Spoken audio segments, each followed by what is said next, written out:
And we are.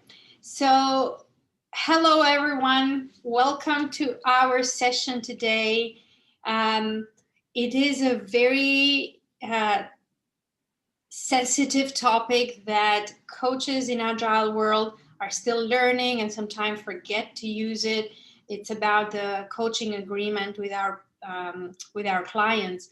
And Nadezhda is probably one of the best people to talk about this. She has now a lot of knowledge in Agile, and she is going through some Jedi coaching training professional. So I was so happy when she agreed to do this session with us to bring all of these two worlds together and bring this agile coaching agreement. Just a reminder that this session is going to be part of the Agile 20 Reflection Festival that is going on all the week of February to celebrate the 20th anniversary of Agile Manifesto. And there is events going on around 24/7. So just follow the hashtag Agile20 Reflections, and you can see events all around the world whenever you have time to follow up and see what's going on. So I'm not going to talk much about us. Welcome to Agile Ontario, people that are joining us for the first time and friends that have been here before. And I'm going to pass it to Nadezhda. Welcome and thanks for joining us. Thank you for the invitation. Really excited to be here. Okay, I'm going to share my screen. Please let me know if you can see it. We can see it, yes. Awesome. Okay, I'll just try to arrange my multiple windows. Just give me a second, because I want to see the chat and I want to see everybody, because I'll do my best to engage you in today's conversation. So today I'm bringing the topic of the intersection of professional coaching and agile coaching, or bringing the lens of professional coaching into agile transformation context. And yep, so that's just a bit about myself. My name is Nadezhda. I'm coming from Belarus, and past 8 years I live in Germany. My background is in psychology, and my first hands-on agile experience was probably somewhere in 2008, 2009.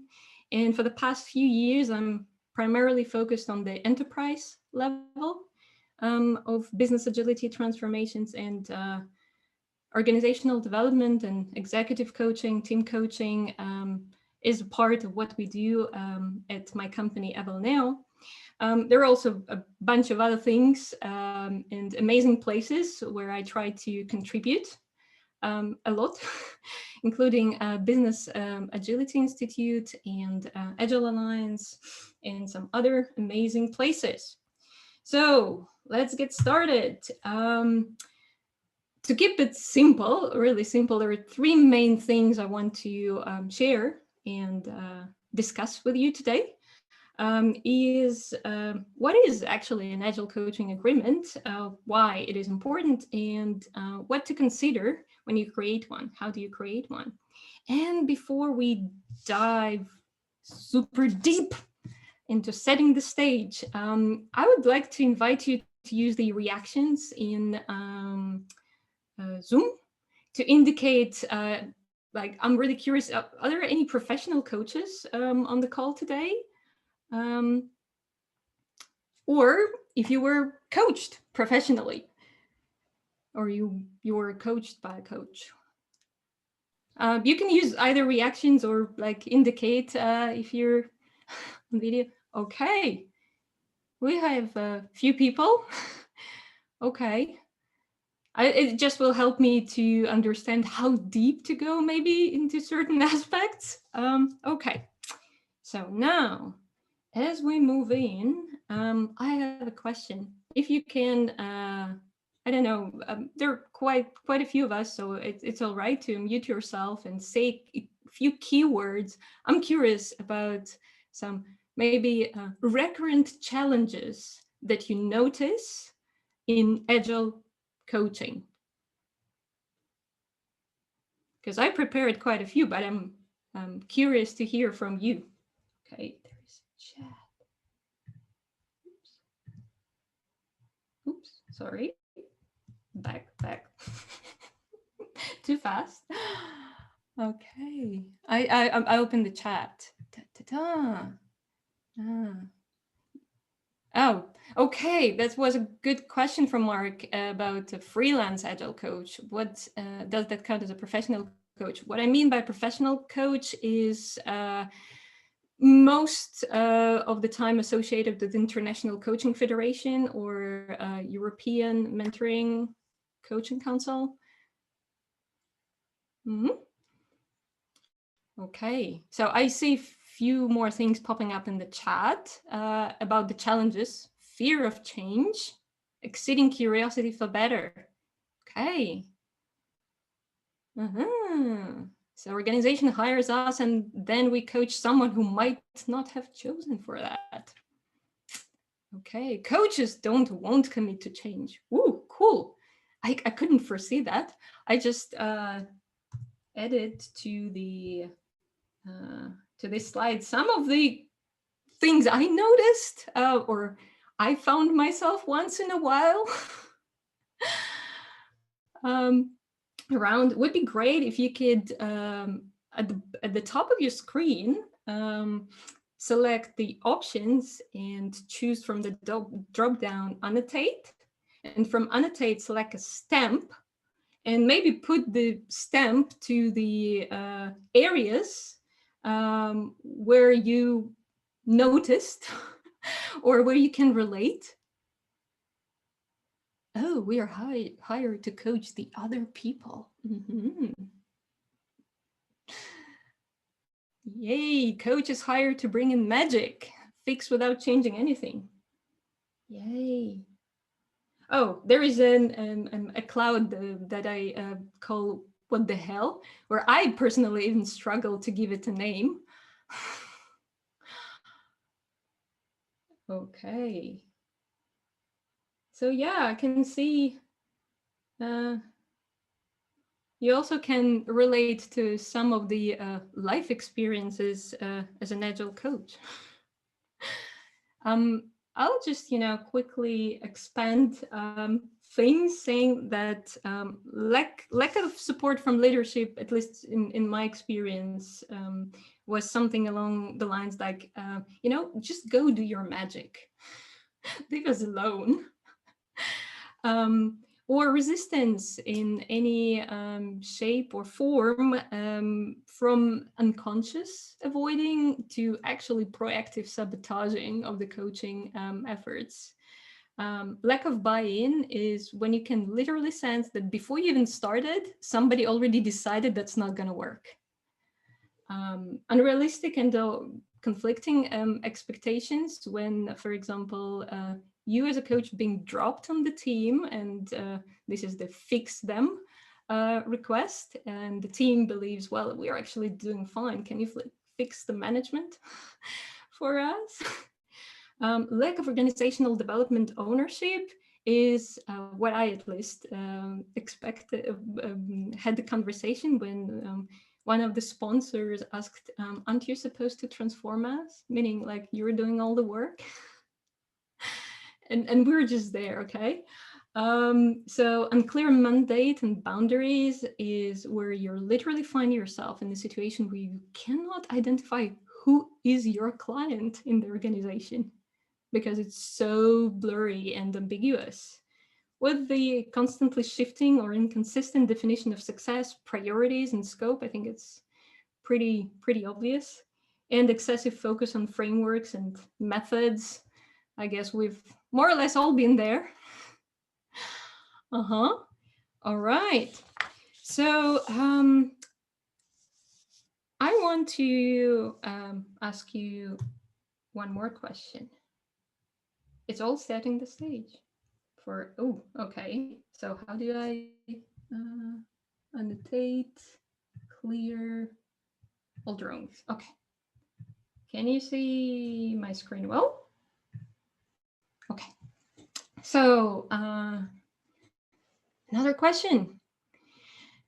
What makes a team or a person coachable? What makes us coachable? What do you think? You can either unmute yourself or put some things in the chat. Curiosity, open mindset, love it. Trust, willingness, openness, feedback, open to feedback, willing to experiment, open to learn. That's cool. Feeling safe, wanting to grow. Oh, these are all like, there is no right or wrong answer there, honestly. But I remember that once I was asked that question, so what is actually makes us coachable? And up till now, the best answer I could come up with was, was about being a choice. And just with some personal reflections, do you remember when somebody decided something for you, thinking that's the best for you? And how did it impact you? And then we explained that that was not the best thing. Yeah, but also how committed you feel to that decision. Like, did it overall stick? When somebody decided something for you that was important probably for you without actually involving you in the decision-making process. And this is where, at least what I've seen and experienced is the most impactful coaching comes with the so-called 3C. It starts with the choice to take a chance, to make a change, right? Paradoxically, coaching also results in 3Cs and different choices, opening new chances, enabling different changes, right? Now, let's also don't be delusional here, okay? Having options or being a choice does not necessarily mean you're gonna like the, the options presented, right? And important thing here is technically, we're always a choice. It's just whether we notice it or not. And we'll be brought back to the very same situations again and again, again and again, until we learn to make different choices.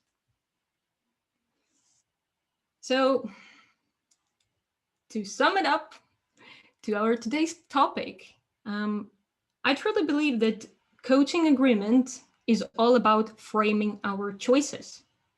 Now, you might think about, yeah, like of course, I can be responsible for my choices. What about the choices of others? And we'll talk about the compatibility of choices that is also part of coaching agreement. Very often, I will just quickly clear up the annotations before we go to the next slide. Okay. And I don't know about you, but there are quite a few situations where I felt the compatibility between the team and the coach looked like this scene from the Avatar movie. Like, how do I know? If we're chosen for each other, oh, you're gonna feel it. Oh no. All right. So are we, by the way, is the speed good enough? Because I'm trying, to get us to lots of practical stuff. So please let me know if I'm going too fast. I know these tendencies of mine. Okay, so with that, we're going to the actual what of Agile coaching contract. Well, contract and agreement, I kind of use them interchangeably. What do we need to have clarity about to call it a coaching agreement? So while the list is not exhaustive by no means, and the contexts are unique and different, there are quite a few blocks that I suggest to look into. The first is we need to get clear on the coaching relationship, essentially what Agile coaching is and what it is not, what is and is not appropriate in this relationship, what is and is not being offered, as well as the responsibilities of all the parties involved. We'll get very practically in the how part around the questions framing that. But if everybody is all right with that, I'll just move to the next block. So the second is we need to get really clear about the process and what it involves, like really guidelines and specific parameters like logistics, when, how we meet, scheduling, duration, termination. How do we know it's time to say goodbye? Confidentiality, inclusion of stakeholders, and so on and so forth. Coaching plan and goals. And this is where we will have to talk to the stakeholders and the client. Here, I mean the client. Most of the time, it's the team in Agile transformation context. So there is lots of, it's a rich conversation. It's a dynamic activity of framing Agile coaching agreement. And it's important to have alignment and cohesion in the plan and goals between all the parties involved. And last but not least, client-coach compatibility, where we explicitly give each other a chance and decide if it's a match. All right. Any questions so far? Sounds like dating. Oh, you get it. Well, probably very detailed dating plan, but still, it is important to have certain chemistry to be able to trust, to be able to try. And if it's not happening, you either can give it time and see if it's actually going, or decide that's not going to happen. Yeah, I see some comments that a lot of them are subjective. Sure, they are. That's why it's called agreement, because we agree and interpret things differently. But we will get to this in the how part that help us to hone into some specific things. But of course, they will be subjective by all the parties involved. So I consider the client to be whoever brings the agenda. In many organizational contexts, it's not actually the team, but some other sponsor. Ooh, great. We're getting to this because I'm going to mention sponsor and the team as different parties. I found that client and the coachee are different people. Well, very much depends on how you put those those things together. The client who's paying. Well, without just getting entangled in the different terminology, let me just share with you how I'm using it here. The client is actually the receiver of the coaching service. The sponsor is the one who creates the engagement with the coach, who sets the goals of the organization. And quite often, this is the person who is paying, who invests into coaching. Sometimes sponsor might be the client, sure, hiring for themselves. But in the organizational context, in the corporate coaching, quite often these are different roles. Free range coaching, you get the topics from the coaches, but in business, some third party boss, yep, might be like to be involved in selecting the focus areas of topics because they pay. Yes, we'll be talking exactly about that. Then it is up to the coach to accept this deal or not. Yay, we already start, I already feel us starting getting into, okay, so this is the negotiation part. This is the compatibility part. So is coaching the sponsor avoidable? That's a great question. And I would like to get to this very, in very practical terms. But for now, I just want us to quickly touch upon the why and what are the benefits actually, and at least how it helped me to address some of the clouds that we've seen on the on the previous slide, on one of the previous slides. So the why, there are quite a lot of things that can be helped by creating the coaching agreement. And the first group is essentially all about the goals, expectations, scope. I think it's pretty obvious that once you start putting the goals, the expectations from the coaching service, it's already a good indication for you as a coach if it's a good faith engagement or not. Also, when you start talking about, hey, what you guys probably need help with, that might open up conversations around some potentially unaddressed needs. And the request is not necessarily matching the need. And this is the gap we can close while we're discussing Agile coaching agreement. And of course, once you have them written up, then you can keep your focus and prioritize the activities you plan accordingly. Okay. The second group is all around trust, transparency, and psychological safety. So when you put your coaching agenda openly and transparently, and you can tie up all your offers, ideas, and offerings to the goals of your coaching service, well, that serves building trust from day one. This is why you are doing this. And of course, when we have this dynamic activity of forming and shaping Agile coaching agreement, we try as best as we can to include all voices of the system. And that addresses the psychological safety. So yes, I'm heard. We're picking up the hottest issues. One more group of reasons why. Oh, those who worked with me closely know one of my favorite sayings. I'm not going to do your push-ups for you. And yes, I do incorporate it in my Agile coaching agreements. So those who want to grow and develop are responsible for their growth and development.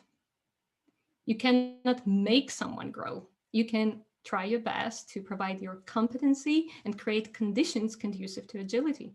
Oh, I see someone has the hands up. Hi. Yeah, so I had a question when it came to focusing on the goals, especially at the initial stages where you might just have that conversation with a senior person. You might not really understand how teams work because it's always kind of discussed from their perspectives, right?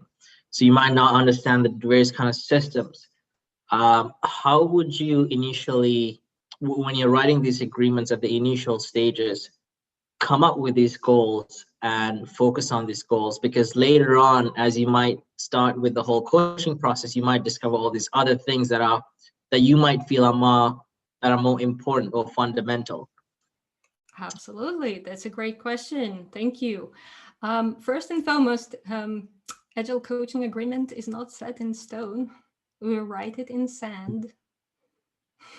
It is important to get everybody on the same page, but it doesn't mean that's once and forever. Second, I usually treat my Agile coaching agreements as iterative process. It is barely possible, especially when you're new, to have all the answers. Yet, it shouldn't prevent you from these conversations.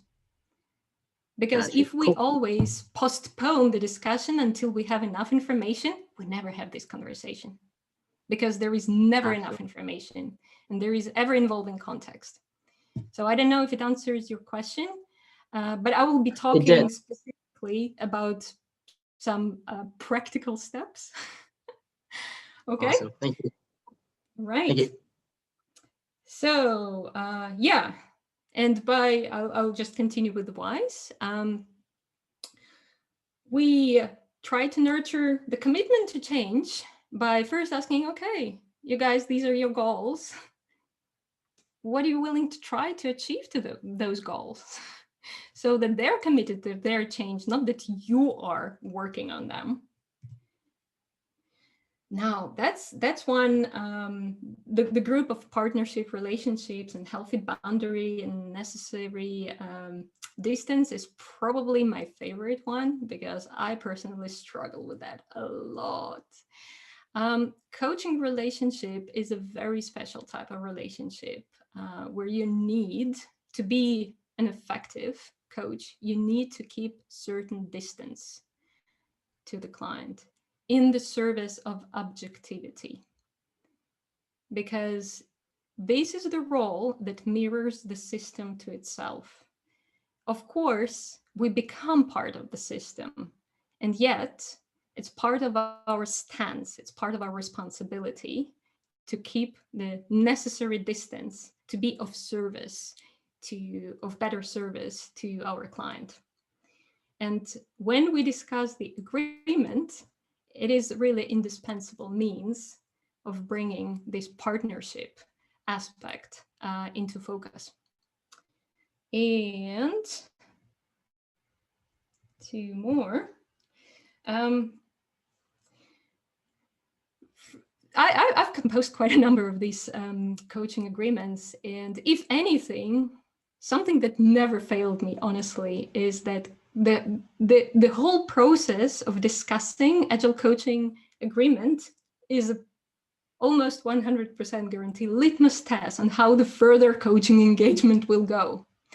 Honestly, if you're stepping into this conversation with the offer and your sponsor or your client are not willing to spend time on that, what are the chances that they would like to spend time on something else you offer? So this is already starting of your coaching engagement, the litmus test. And yeah, as you facilitate and engage all the parties in the creation of this agreement, you let them already in action experience your coaching. It is always exploration of edges. Also exploring your edges as a coach. It's a very interesting activity. And personally, I also keep Agile coaching agreements as the reminder of when my day is not necessarily going very well. Things are no longer smoothly flowing through my relationship. For me, it's a great reminder of why I'm doing this. Yeah, Mark, Hino, whoever, please. Yeah, so I just wanted to highlight this idea of the litmus test. That as a freelancer, I find this step in the engagement really important, because through this process, you can plant the seed and walk away if they're not ready yet. And you may hear back later, and you can focus your attention with someone who is ready, and then circle back later and see if your provocative time together has taken root. And even inside an organization, I found sometimes it helps to shift attention to the more fertile ground after having planted some provocative seeds in one of the areas that you're responsible for. So frequently, you're brought in by a sponsor and they've got all these different things that they want done.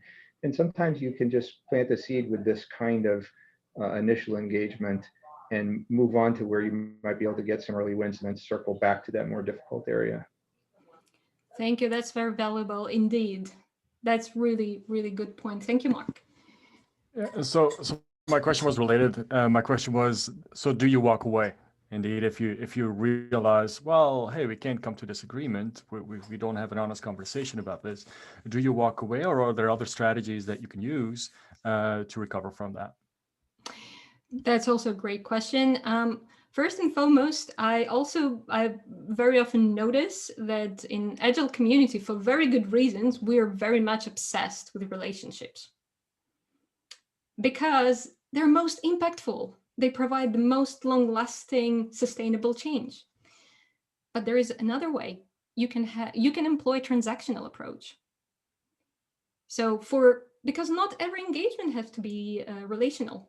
Sometimes it can be transactional engagement, where you just agree on a certain scope where you can agree and provide your service within that scope, but probably it's not going to be long-lasting or expansive as coaching relationship. And secondly, well, it's your choice whether to walk away or not. Did I answer your question? All right. It did. Thank you. Okay, so now I wanted to have, this is a bit of a comparison from, I have standing in the professional coaching, and there I mean the ICF context, International Coaching Federation context, and Agile transformation context. I already mentioned some of the contrasting differences, but these comparisons by no means exhaustive and complete, but it kind of gives you some idea of the edges that I noticed, and also that helped me understand as a professional coach why I previously ended up in so much of a hot mess with my relationship in Agile coaching transformations. So first, as rightfully mentioned already in the chat, when we talk about professional coaching, very often the coaching requests come from the client, from the actually person who wants to be coached. And in the Agile context, the coaching request more than often comes from a sponsor, be it the head of the company, the director, certain business unit leader. They are the sponsor. So again, not a secret when we talk about professional coaching, most of it comes as individual format, Agile transformation, big complex thing. It's mostly corporate format with many stakeholders. Agreement in professional coaching is always the starting point. And based on this agreement, we start our way into developing of a coaching program for the client.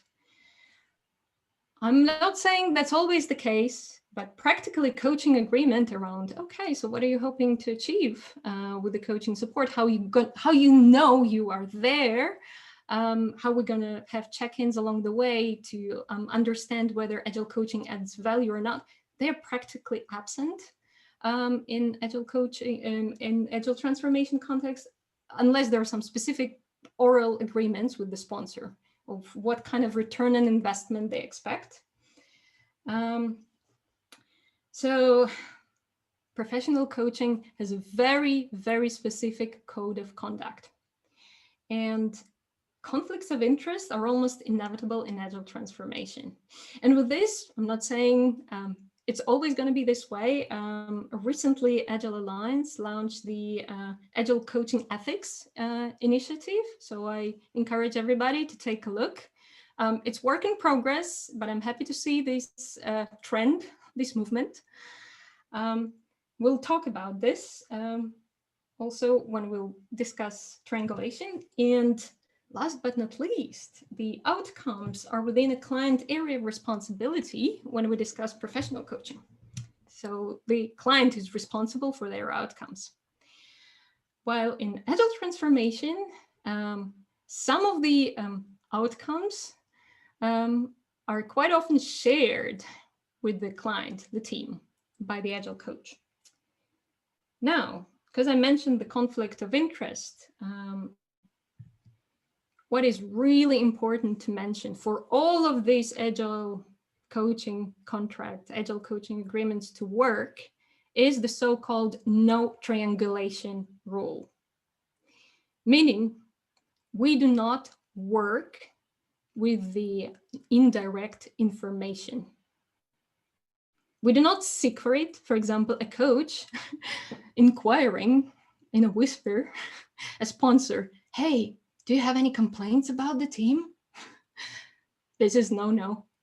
We also do not share our personal experience of coaching of individuals or groups with a third party unless we're explicitly given consent by those individuals or groups.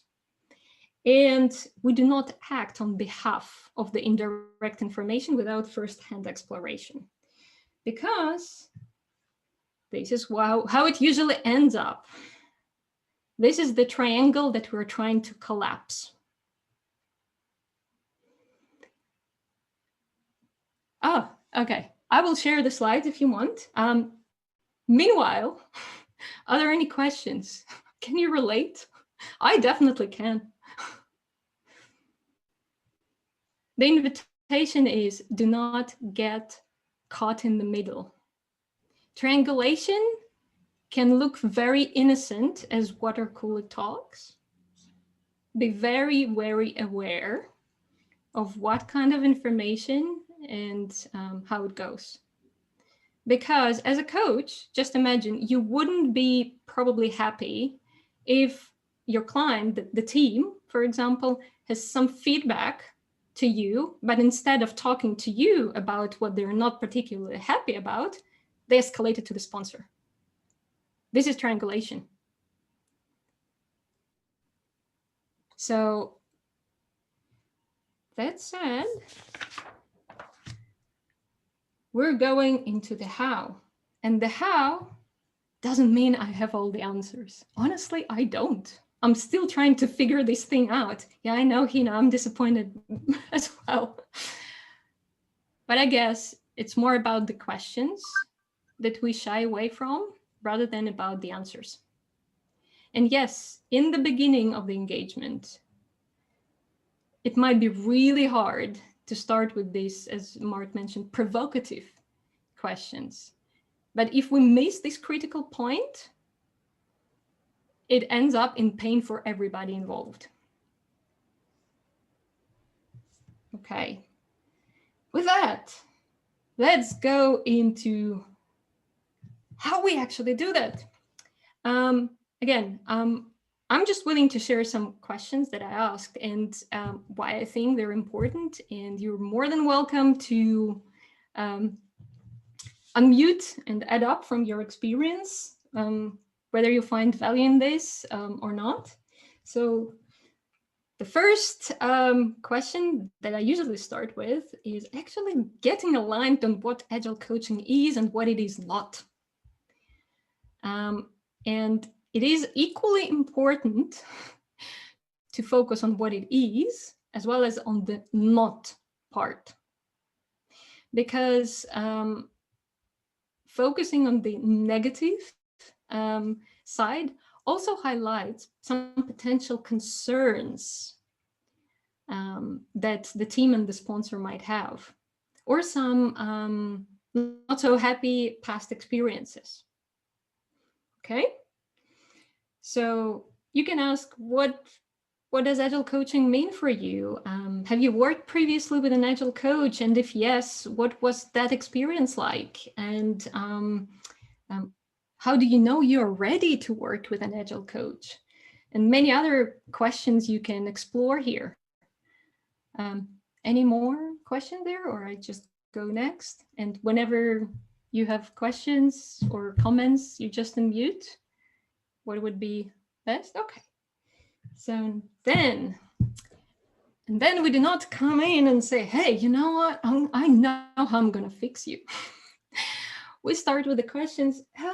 So where do you think you need support with? What is that you would like to have some help with? So voiced requests are not necessarily the same as needs. And it's really important here to employ your competencies and skills in reading the room and picking up things that are not necessarily said. So here, not only asking the request, so where you need help, but also why is it important for you? And what is in your area of control? Because if sometimes the request might be coming from out of area of control of the team, that makes it really difficult. And also here we can explore what people have already tried in addressing those requests and needs. That gives you really rich context and background on what you'll be dealing with. Okay, a tip here is to invite sponsor to voice their requests and needs last. By obvious reasons, not to impose any bias. Okay, then we go into the goals and success criteria. So what is that exactly that you're hoping to achieve with Agile coaching support? And how do you know you achieved your goals? You'll be surprised of how many teams were not able to answer that question when we were exploring it. Do you have such experience?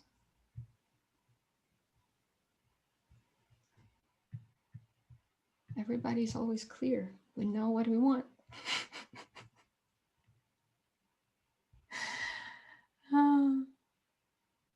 Okay. Okay. So here, another tip is you can start framing those goals and success criteria as OKRs. Meaning you do not have to plan them far ahead. You can work by quarters with some foreseeable future and also focusing on what's really burning for the team. Okay. So as well in the goals and success criteria, you can explore how these goals are connected, if at all, to the organizational goals, so that it's not completely isolated. Yes, Hino? You say you don't need to plan too far ahead. Well, what is a good time frame in your opinion, Nadezhda, to basically have these goals planned out? Are we talking 6 weeks, 3 months, whatever makes sense? I don't think it makes sense to give you any specific number because it very much depends on, for example, how long the team has been working together. Mm-hmm. If it's a new team, it will take some time for forming, for them to actually get aligned on a number of things. So probably it makes sense to plan for shorter cycles to help them with this alignment and establish the cadence to keep the accountability and focus. For the teams who are more mature, have been working together for a longer time, it probably makes sense to plan a little bit more far ahead. Even potentially with multiple horizons, where we're talking about a smaller goal and a larger one. Absolutely. So it doesn't need to be like very specific thing going a year from now, but also as with OKRs and the rolling planning, you can have the outline of the goal, or at least the direction, and specify it as you get closer. Because also, it's not always clear, at least in my experience in professional coaching as well, is when you start, you have somewhat rough understanding of the assessment of what is. And it is very rare that in the beginning teams have capability to assess themselves accurately, right? That said, it is hard to project the speed of them integrating changes and building capabilities. So that said, I suggest always to plan for shorter, also for them to understand the level of ambition and the speed at which they're going, so that they calibrate further without losing motivation. Is there such a thing as too short? Probably. Do you have an idea what that is? Isn't it also depending on the change, right? If you're being Yeah. Sure. big change, a week is too short. But if you're bringing a small change, a week might be just right. I think it also depends on the goals that the team is willing to achieve. For example, if they're willing to build certain capabilities as muscles, if you intensely exercise for 1 week versus sustainably exercise over the course of several months, right? There needs to be the sustainability built into this. It's not just, checking certain thing. So I hope it answers the question. Okay. Yes, you did. And then we go to a very interesting place. Ooh, that's a hot one. Expectations of the team. And here I also put the sponsor. Okay, so it's not just the client, it's also the sponsor. And here we start exploring what kind of behaviors, what kind of attitudes we'd like to have in order to achieve those goals. These are just examples questions. There are many more that you can explore specifically. Like, what do you think might need to change in the way you communicate and give and receive feedback? Or what might need to change in the way you collaborate to achieve those goals? And if you hear, oh, we're fine, thanks. So you've been doing something before and you were not able to achieve those goals, but you expect to achieve those goals without changing anything. So this is another way of, playing it back to the team. The tip here is, of course, to share your expectations as a coach from of the team and the sponsor, and also try to be, of course, be as specific as possible, and between the parties, the expectations of the parties. For example, the team might says, we expect the sponsor to support us with the following topics. That might not necessarily be some specific initiatives or projects, but for example, we say we expect the sponsor to support us with the topic of learning, like be it a dedicated time we can take for learning or budget or some other opportunities. And the sponsor also plays their expectation to the team. So I expect us to openly discuss what's working and what's not working for you. Okay. So, and this is where you're already, seeding the commitment to change. Isn't that beautiful? I love it. So then we go to the coaching offer, meaning what's in your toolbox as an Agile coach that you have to offer that supports the goals. Meaning each of us have our unique constellation of skills, competences, the tools we use. And here's your time to start mapping of what you have and you think might help to somehow outline what to expect from the coaching program, so to say. Now, you might not be able to cover it all. For example, you see the need in design thinking training, and you don't have this in the box. Be honest about that. Saying, hey, folks, you probably need that, but you will probably need to rely on someone else on that. I can try to do some fundamentals, but you have to know I don't have experience in that. Something along these lines. So, and also asking them, so what else do you think might be helpful to add to the coaching activities? Because quite often people know what they want to do. Moving further. Ooh, sorry, Leo, go on.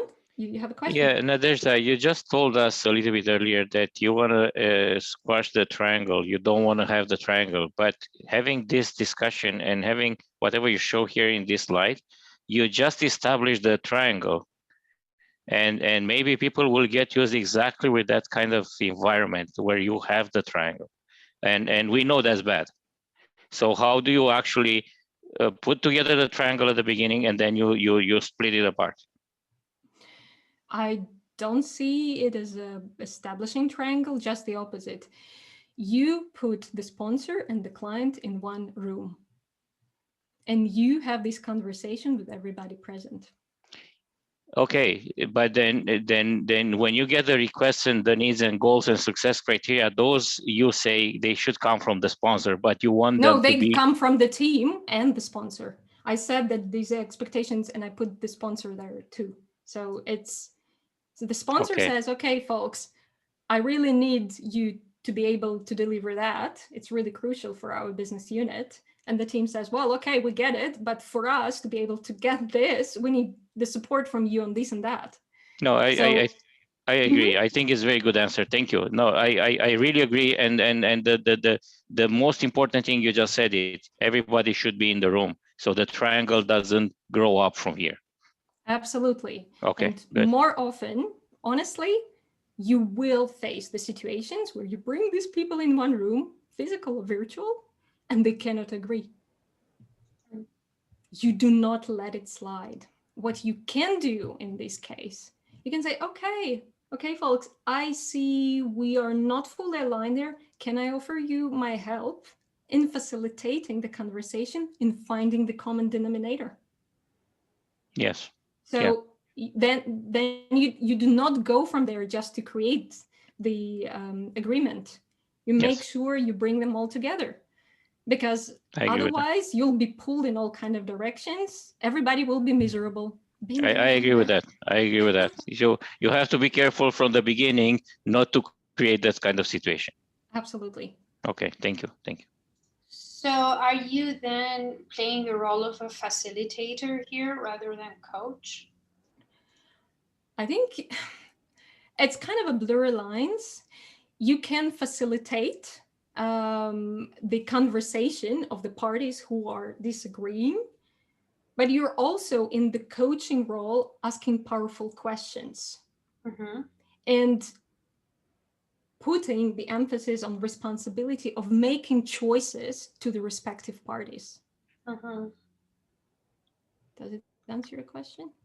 So you facilitate the conversation between the two areas of the triangle? Well, you bring them in one, and then there is no triangle.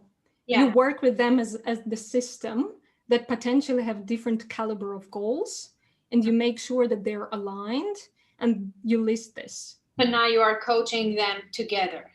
Yes. Yeah, you kind of set up your environment from there on. They have to understand that, yes, we are all in this together. We cannot go separate parts, use separate ways. We have to be always like this if we want to be successful. I'm also conscious of time, so there are just a few more things to share. Well, also expectations of a coach. It's fair, we're in partnership. Talking about expectations from one side implies expectations from the other side. And there, of course, it's really valuable to talk about, so what do you expect from this role? For example, also in the behavior, like we want you to give us really direct feedback on whether or not it's working or what you observe and so on and so forth. But also it is important from you to already start sharing some preferences in your coaching style so that they can understand where you're coming from. Like if you're an introvert and prefer to have some quiet time before you're able to step in and share something, except of being constantly engaged in multiple conversations, well, that's your time to start establishing these boundaries. Yep. Yes. I'm not going to do your push-ups for you. That's exactly here. And also, how will you know coaching is adding value? This is very interesting question to discuss from the team. Moving further, what I found incredibly valuable to add is disclosing your growth as a coach. Essentially, what needs to be part of this coaching engagement for me to grow? And this can be either some specific skills, capabilities that you want to practice or grow, or simply get more experience in, or tune up your mastery for a more nuanced approach. And it is fair if you step with the disclosure of how you want to grow, knowing how your client wants to grow, that creates the space for mutual development. Yes, Mark? Is that important primarily for modeling vulnerability and kind of in cranking up the safety in the room? That too, but I use it in very selfish reasons. I need to remind myself, I need to keep myself accountable. I need to stretch myself. And I want it to be part of this that reminds me that that's not just 9 to 5. I have something at stake in this agreement as well, so that it doesn't turn into routine. It keeps me on the edge. Okay. And last but not least, very practical things around milestones, checkpoints. How do we and when review the progress of the coaching engagement? This can be somewhat as a meta retrospective at the regular cadence where all the parties come in and discuss how is it going. And also, it's really interesting to have certain understanding, how do we decide it's time to terminate our coaching engagement? Okay, right. And we're finishing with my 5 top tips. So, as usual, right? Get clarity on your intent, values, principles before you start the game. Get the rules of the game clear before. As mentioned, it's not only about relationships. Sometimes transactional approach is sufficient for the client and for their level of readiness. What is really, what I found really valuable for me is co-creating the introduction of yourself as an Agile coach with the sponsor. Don't just drop it on the sponsor. This is already somewhat discussion of how you want to be positioned in the organization. Yep, bring them all in one room, the sponsor and the team. And yes, it's an ongoing activity. Also, to keep yourself on the edge, to keep yourself stretching, reviewing and adjusting. So last but not least, talking about choices, I really wish to everybody that may your choices reflect your hopes, not your fears. With that, thank you. I guess we're a little bit overrun, but either any questions? Yes, Santa has one about depending on the culture, the team may not open up when the sponsor is there. Well, then this is something you can name the elephant in the room. How do you do that? Well, there are different ways, but you can say, well, I noticed that there is more silence. I don't see as much engagement. Why do you think that is? Do you do that with the sponsor or with the team? I would first do that with the sponsor present and ask the sponsor too. So again, let me just rephrase that. So you would do it with everybody in the room. Yes. That's important, because if you say just with the sponsor, then it's not correct. Okay, I understand. Good. Yeah. And maybe that might be an indicator the organization is not ready. Exactly. Yeah. And that is the moment, Gino, when you say, you know what, maybe they're not prepared for this, let's walk away. Might be your choice. Yeah. Because if you take on the savior role, which unfortunately I've seen quite a lot of agile coaches doing, oh, I'm gonna turn this organization around. I'm gonna make them awesome. They're so toxic, but that's why they need me so much. Oh boy.